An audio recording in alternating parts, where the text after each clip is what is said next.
जय हिंद, जय भारत। दोस्तों, भगत सिंह पत्र व दस्तावेज के भाग 17 में आपने देखा भगत सिंह द्वारा जेल में बंद अपने साथियों को फांसी से ठीक एक दिन पहले लिखा पत्र। असल में वह पत्र भगत सिंह का लिखा अंतिम संदेश था। आज बात करेंगे भगत सिंह के लिखे उन पर्चों की जिन्हें पढ़कर अंग्रेजों की नींद उड़ गई थी। हुआ यूं कि 30 अक्टूबर 1928 को लाहौर में साइमन कमीशन का शांतिपूर्वक विरोध कर रहे जुलूस पर एसएसपी जेम्स स्कॉट ने लाठीचार्ज का आदेश दिया। पुलिस की लाठियों से देश भर में सम्मानित वरिष्ठ नेता लाला लाजपत राय भी घायल हुए। 17 नवंबर को उनकी मृत्यु हो गई। लोगों में आम भावना यही थी कि अंग्रेजों की लाठियां लाला जी की मृत्यु के लिए जिम्मेदार थीं। देशबंधु चितरंजन दास की पत्नी वसंती देवी ने युवाओं से इस राष्ट्रीय अपमान का बदला लेने का आह्वान किया। भगत सिंह और उनके साथियों ने यह उत्तरदायित्व अपने कंधों पर लिया।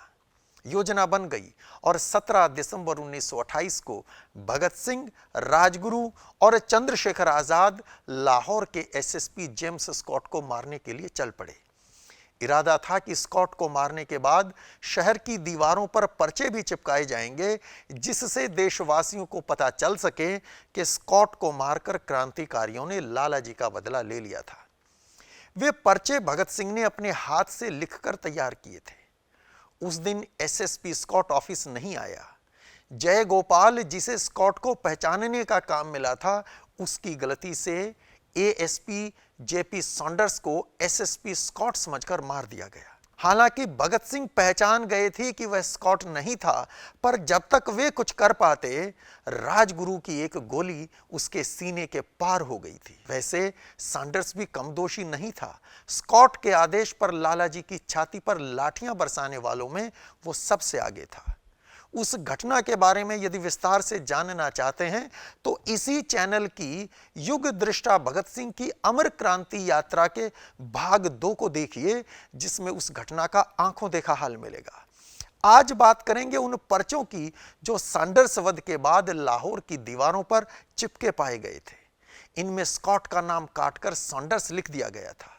18 दिसंबर को मिले उन पर्चों में क्या लिखा था, चलिए देखते हैं। Hindustan socialist Republican army notice, नौकरशाही सावधान, जेपी सॉन्डर्स की मृत्यु से लाला लाजपत राय की हत्या का बदला ले लिया गया। यह सोचकर कितना दुख होता है कि जेपी सॉन्डर्स जैसे एक मामूली पुलिस अफसर के हाथों देश की 30 करोड़ जनता द्वारा सम्मानित एक नेता पर हमला करके उसके प्राण ले लिए गए। राष्ट्र का यह अपमान हिंदुस्तानी नवयुवकों और मर्दों को चुनौती थी। आज संसार ने देख लिया है कि हिंदुस्तान की जनता निष्प्राण नहीं हो गई है। उनका खून जम नहीं गया। वे अपने राष्ट्र के सम्मान के लिए प्राणों की बाजी लगा सकते हैं। और यह प्रमाण देश के उन नवयुवकों ने दिया है जिनकी स्वयं देश के नेता निंदा और अपमान करते हैं। अत्याचारी सरकार सावधान। इस देश की दलित और पीड़ित जनता की भावनाओं को ठेस मत लगाओ। अपनी शैतानी हरकतें बंद करो। हमें हथियार न रखने देने के लिए बनाए तुम्हारे सब कानूनों और चौकसी के बावजूद पिस्तौल और रिवॉल्वर इस देश की जनता के हाथ में आते ही रहेंगे। यदि वे हथियार सशस्त्र क्रांति के लिए पर्याप्त न भी हुए तो भी राष्ट्रीय अपमान का बदला लेने के लिए तो काफी रहेंगे ही। हमारे अपने लोग हमारी निंदा और अपमान करें, विदेशी सरकार चाहे हमारा कितना भी दमन कर ले, परंतु हम राष्ट्रीय सम्मान की रक्षा करने और विदेशी अत्याचारियों को सबक सिखाने के लिए सदा तत्पर रहेंगे। हम सब विरोध और दमन के बावजूद क्रांति की पुकार को बुलंद रखेंगे और फांसी के तख्तों से भी पुकार कर कहेंगे, इनकलाब जिंदाबाद। हमें एक आदमी की हत्या करने का खेद है, परंतु यह आदमी उस निर्दयी, नीच और अन्यायपूर्ण व्यवस्था का अंग था जिसे समाप्त कर देना आवश्यक है। इस आदमी की हत्या हिंदुस्तान में ब्रिटिश शासन के कारिंदे के रूप में की गई है। यह सरकार संसार की सबसे अत्याचारी सरकार है। मनुष्य का रक्त बहाने के लिए हमें खेद है, परंतु क्रांति की वेदी पर कभी कभी रक्त बहाना अनिवार्य हो जाता है। हमारा उद्देश्य एक ऐसी क्रांति से है जो मनुष्य द्वारा मनुष्य के शोषण का अंत कर देगी। इनकलाब जिंदाबाद। हस्ताक्षर बलराज। 18 दिसंबर 1928। Commander in chief, Hindustan socialist Republican army, Punjab. दोस्तों, इस पर्चे में संदेश साफ था कि एक व्यक्ति का रक्त बहाने पर वे लोग दुखी थे। वे हिंसा के समर्थक नहीं थे, बल्कि विवशता में वह कदम उठाना पड़ा था, क्योंकि सैंडर्स भी अत्याचारी साम्राज्यवादी ब्रिटिश सत्ता का प्रतिनिधि था। पर्चे पर कमांडर इन चीफ बलराज के हस्ताक्षर थे। यह बलराज कौन था? असल में बलराज कोई था ही नहीं, यह नाम प्रतीकात्मक था। 23 दिसंबर को फिर कुछ पर्चे लाहौर की दीवारों पर चिपके पाए गए।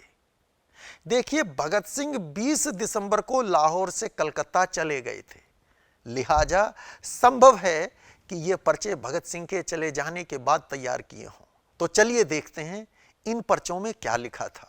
Hindustan socialist Republican army notice, 17 दिसंबर की घटना संबंधी अब कोई रहस्य नहीं, कोई अनुमान नहीं। जेपी सैंडर्स मारा गया, लाला लाजपत राय का बदला ले लिया गया। हिंदुस्तान सोशलिस्ट रिपब्लिकन आर्मी की नियमावली 10B व C के अनुसार इस बात की सूचना दी जाती है कि यह सीधी राजनीतिक प्रकृति की बदले की कार्रवाई थी।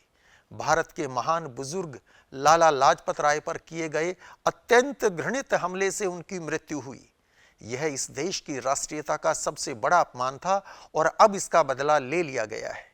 इसके बाद सभी से अनुरोध है कि हमारी शत्रु पुलिस को हमारा पता ठिकाना बताने में किसी किस्म की सहायता न दें। जो कोई इस सलाह के विपरीत काम करेगा उस पर सख्त कार्रवाई की जाएगी। इनकलाब जिंदाबाद। हस्ताक्षर बलराज, 23 दिसंबर 1928, कमांडर इन चीफ।